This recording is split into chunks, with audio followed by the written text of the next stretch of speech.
الرحیم السلام علیکم ورحمۃ اللہ وبرکاتہ۔ عابد راج چینل کی طرف سے آج میں اپنے دوستوں کو رسول اللہ صلی اللہ علیہ وآلہ وسلم کا ایک بہت ہی پیارا فرمان بتاؤں گا۔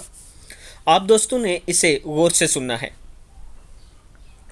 حضرت انس بن مالک رضی اللہ تعالیٰ عنہ فرماتے ہیں کہ حضور اکرم صلی اللہ علیہ وآلہ وسلم نے ارشاد فرمایا، مومن کو جب اس کی قبر میں رکھا جاتا ہے تو اس کے پاس ایک فرشتہ آتا ہے جو پوچھتا ہے تو کس کی عبادت کرتا تھا، پس اللہ تعالیٰ اسے ہدایت عطا فرماتا ہے اور وہ کہتا ہے میں اللہ تعالیٰ کی عبادت کرتا تھا۔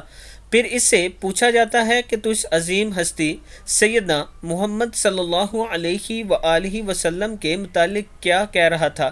وہ کہتا ہے یہ اللہ تعالیٰ کے بندے اور اس کے رسول ہیں، بس اس کے سوائے اس سے کسی اور شے کے متعلق نہیں پوچھا جاتا۔ اور اسی روایت میں ہے کہ وہ کہتا ہے مجھے چھوڑ دو تاکہ میں اپنے گھر والوں کو بشارت دوں۔ اسے کہا جاتا ہے کہ یہی عیش و عشرت سے رہو۔ آج میں اپنے دوستوں سے گزارش کروں گا کہ اگر آپ دنیا میں رسول اللہ صلی اللہ علیہ وآلہ وسلم کی وفاداری کریں گے، ان کے بتائے ہوئے طریقے کے مطابق زندگی بسر کریں گے تو کل قیامت کے دن آپ کامیاب ہوں گے اور قبر میں بھی آپ کو عیش و عشرت ملے گی۔ اس ویڈیو کو آپ دوستوں نے آگے ضرور شیئر کرنا ہے، اور جو دوست آن لائن قرآن پاک پڑھنا چاہتے ہیں یہ میرا واٹس ایپ نمبر ہے، آپ مجھ سے رابطہ کر سکتے ہیں۔ السلام علیکم ورحمۃ اللہ وبرکاتہ۔